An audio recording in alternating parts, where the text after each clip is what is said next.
Physics it is the study of matter and force. ఈ physics అనేది సైన్స్లో ఒక పార్ట్. ఈ సైన్స్కి చాలామంది చాలా రకాల సేవలు అందించడం జరిగింది.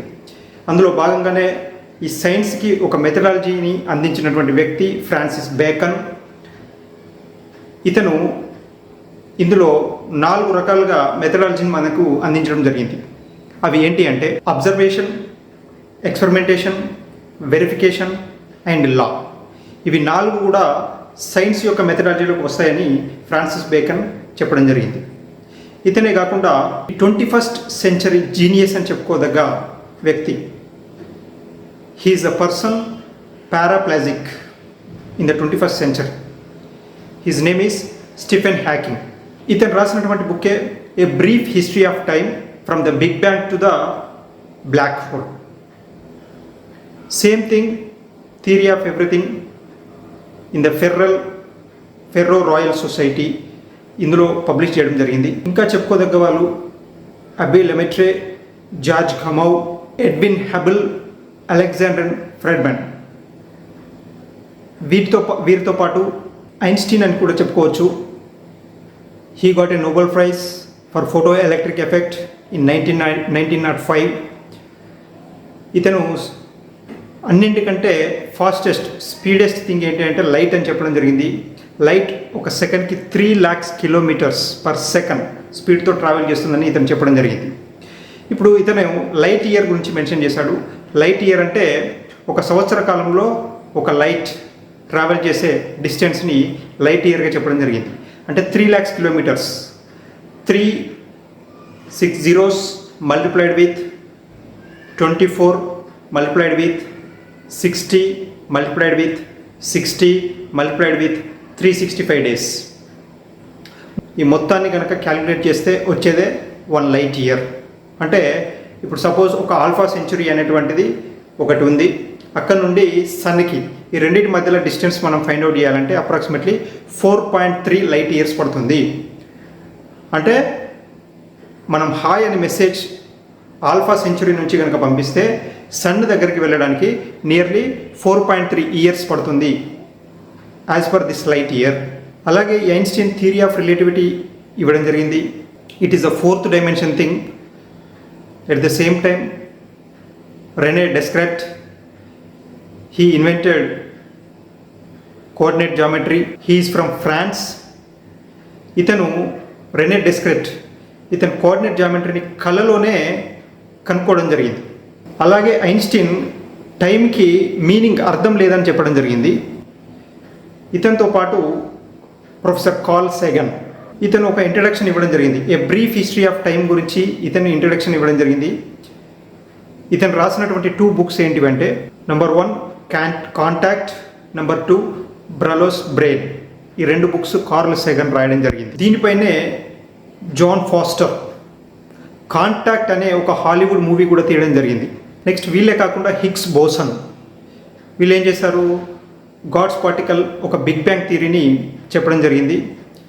దీని ప్రకారమే ఒక హిగ్స్ ఫీల్డ్ అనేది ఫామ్ అయింది. ఎక్స్ప్లోజన్ తర్వాత ఒక పార్టికల్ ఎక్స్ప్లోడ్ అయ్యి హిగ్స్ ఫీల్డ్ అనేటువంటి ఒకటి తయారైందని చెప్పేసి వీళ్ళు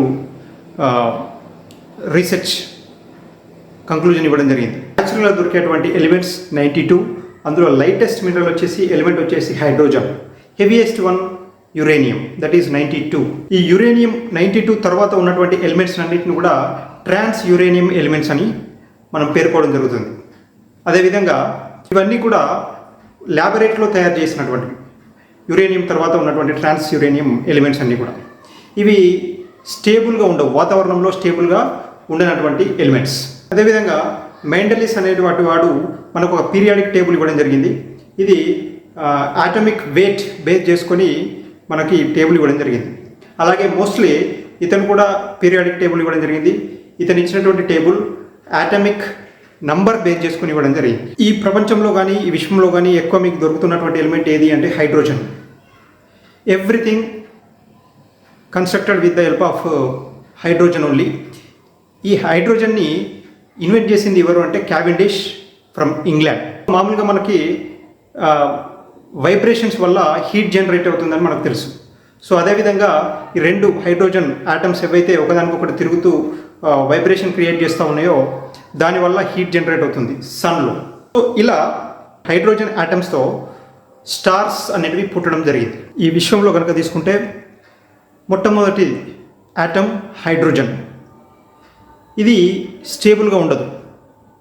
అదే H2 మోలాక్యూల్ కనుక తీసుకుంటే ఇది స్టేబుల్గా కనబడుతుంది. 2 ఆటమ్స్ కనుక యాడ్ చేస్తే that will become a molecule, that is H2. Hans Bethe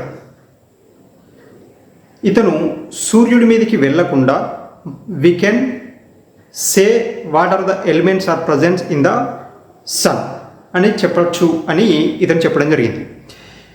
ఇతను సూర్యుని దగ్గరికి వెళ్ళకుండానే ఒక స్పెక్ట్రా తీసుకొని దాన్ని ఫోటోగ్రాఫ్ తీసుకొని అందులో ఉన్నటువంటి డార్క్ లైన్స్ తీసుకొని దాని ద్వారా సూర్యుల్లో ఉన్నటువంటి ఎలిమెంట్స్ని ఐడెంటిఫై చేయడం జరిగింది.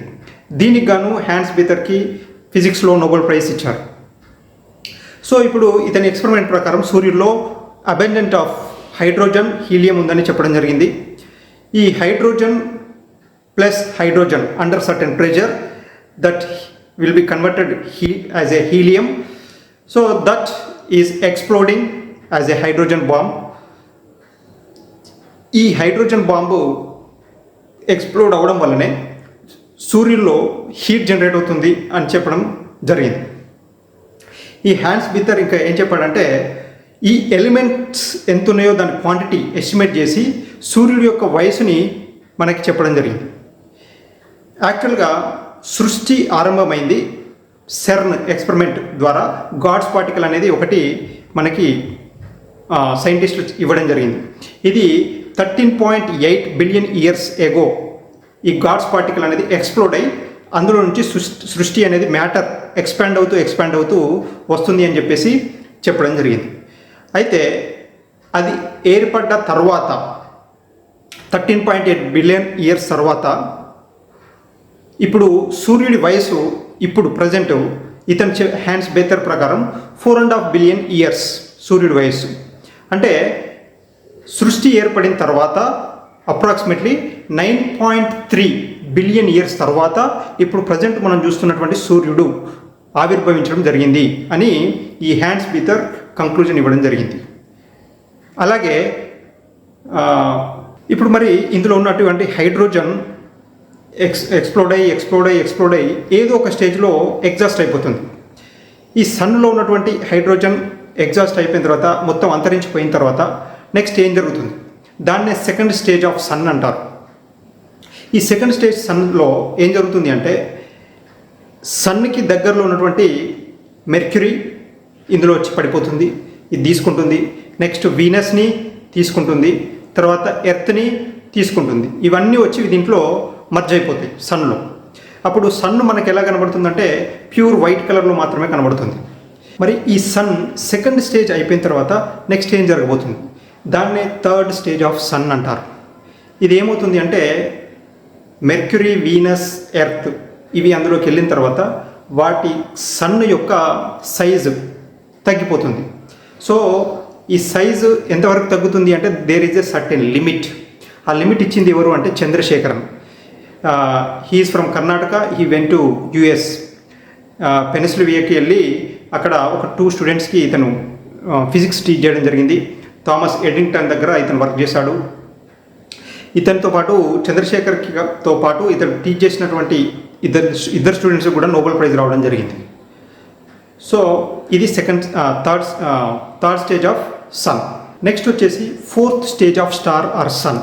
ఈ స్టేజ్లో ఏం జరుగుతుంది అంటే ఒక సర్టెన్ లిమిట్ వరకు అది కాంట్రాక్ట్ అయ్యి సన్ ఆర్ స్టార్ తర్వాత ఇది సూపర్ నోవాగా కన్వర్ట్ అవుతుంది. ఫస్ట్ ఆఫ్ ఆల్ దీన్ని ఐడెంటిఫై చేసింది ఎవరు అంటే చైనీస్ పీపుల్ 1054 ADలో ఈ సూపర్ నోవాని వీళ్ళు ఐడెంటిఫై చేయడం జరిగింది. అయితే ఈ చంద్రశేఖరన్ లిమిట్ ఏం చెప్తుంది అంటే ఒక సర్టెన్ లిమిట్ వరకు ఈ సన్ కనుక కాంట్రాక్ట్ అయ్యి సైజ్ రెడ్యూస్ అయ్యి తర్వాత ఇది ఎక్స్ప్లోడ్ అవుతుంది, బ్లాస్ట్ అవుతుంది. సో ఈ ఫినామినన్ ఏదైతే ఇతను ఐడెంటిఫై చేశాడో దీనికే ఇతనికి సూపర్ నోవాకి నోబెల్ ప్రైజ్ రావడం జరిగింది. ఫిఫ్త్ స్టేజ్ ఆఫ్ స్టార్ ఇందులో ఏం జరుగుతుంది అంటే ఇప్పుడు మనం చెప్పుకున్నట్టు ఫోర్త్ స్టేజ్లో సన్ కనుక కాంట్రాక్ట్ అయినప్పుడు అది ఒకవేళ beyond the Chandrasekaran limit cross అయ్యి ఇంకా కాంట్రాక్ట్ అవుతే అప్పుడు సన్ బ్లాస్ట్ అవుతుంది, దాన్నే సూపర్నోవా అనుకుంటామని చెప్పడం జరిగింది. ఒకవేళ అది బియాండ్ దట్ లిమిట్ కాంట్రాక్ట్ అవ్వకపోతే అలాగే ఉండి చంద్రశేఖరన్ లిమిట్లో కనుక ఉంటే 100 times greater than now present what we are seeing the sunlight. So అంత లైట్తో ఓన్లీ వైట్ లైట్ మాత్రమే ఇది ఎమిట్ చేస్తుంది, ప్రసారం చేస్తుంది. సో ఇది వైట్ డ్వార్ఫ్ అని దీన్ని చెప్పడం జరుగుతుంది. నెక్స్ట్ ఈ 5th స్టేజ్ తర్వాత ఉన్నటువంటిది 6th stage of the star. ఈ 6th స్టేజ్ ఆఫ్ ది స్టార్లో ఏం జరుగుతుందంటే ఈ వైట్ లైట్ అంతా కూడా కొన్ని సంవత్సరాలు మిలియన్స్ ఆఫ్ ఇయర్స్ అలాగే ఉండి లాస్ట్కి ఏ విధంగా కన్వర్ట్ అవుతుంది అంటే హెవీ డెన్స్డ్ స్టార్గా కన్వర్ట్ అవుతుంది. ఈ హెవీ డెన్స్డ్ స్టార్లో మీరు ఒక స్పూన్ వాటర్ కనుక తీసుకెళ్తే దాని వెయిట్ వచ్చేసి 6 to 7 tonsగా మీకు కనబడుతుంది. So that is the 6th stage of star. దీని తర్వాత last final stage of star ఏంటి అంటే ఇంకా ఇది కాంట్రాక్ట్ అయ్యి లాస్ట్కి హెవీయెస్ట్ డెన్సియెస్ట్ స్టార్గా మిగిలిపోతుంది. అంటే అది షైన్ అవ్వదు. ఈ డెన్స్ ఎక్కువ అయిన తర్వాత ఇందులో నుంచి మనం లైట్ పంపించినా కూడా బీమ్ పంపించినా కూడా లైట్ అందులో నుంచి పాస్ అవ్వదు. సో దీన్ని మనం ఏమంటామంటే బ్లాక్ హోల్గా చెప్పడం జరుగుతుంది.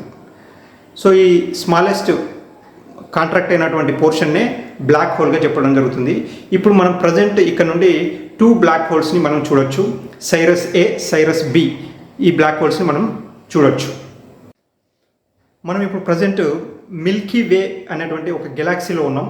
ఈ గెలాక్సీ టోటల్ లెంత్ వచ్చేసి 100 లైట్ ఇయర్స్ దీని లెంత్. ఇప్పుడు ఈ మిల్కీ వే అనేటువంటి ఒక గెలాక్సీ 100 లైట్ ఇయర్స్ కనుక తీసుకుంటే దీని సెంట్రల్ పోర్షన్ ఒకటి ఉంది.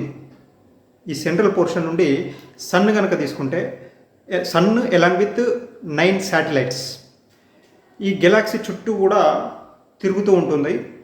ఇది మొత్తం తిరిగి రావడానికి నియర్లీ 250 మిలియన్ ఇయర్స్ పడుతుంది. ఈ 250 మిలియన్ ఇయర్స్ పట్టిన సమయానికి మనం ఒక కాస్మిక్ ఇయర్గా చెప్పుకోవడం జరుగుతుంది. మన గెలాక్సీని కనుక తీసుకుంటే ఒక సెంట్రల్ పోర్షన్ ఉంది. సెంట్రల్ పోర్షన్ నుంచి స్పైరల్ షేప్లో మీకు ఈ గెలాక్సీ కనబడుతుంది. ఇందులో 100 మిలియన్స్ ఆఫ్ సన్స్ ఇందులో ఉన్నాయి. అందులో మనది ఒక సన్. సో ఒకవేళ బిగ్ బ్యాంగ్ థియరీ కనుక జరిగి ఉంటే ఈ బిగ్ బ్యాంగ్ థియరీ ప్రకారం బిట్స్ అండ్ పీసెస్ మొత్తం ఎక్స్ప్లోడ్ అయిపోయి ఎక్కడికక్కడ చెల్లాచెదురు అయిపోయి ఉంటాయి. ఈ మన మిల్కీవే గెలాక్సీకి దగ్గరలో ఉన్నటువంటి గెలాక్సీ ఏది అంటే ఆండ్రోమేడా గెలాక్సీ.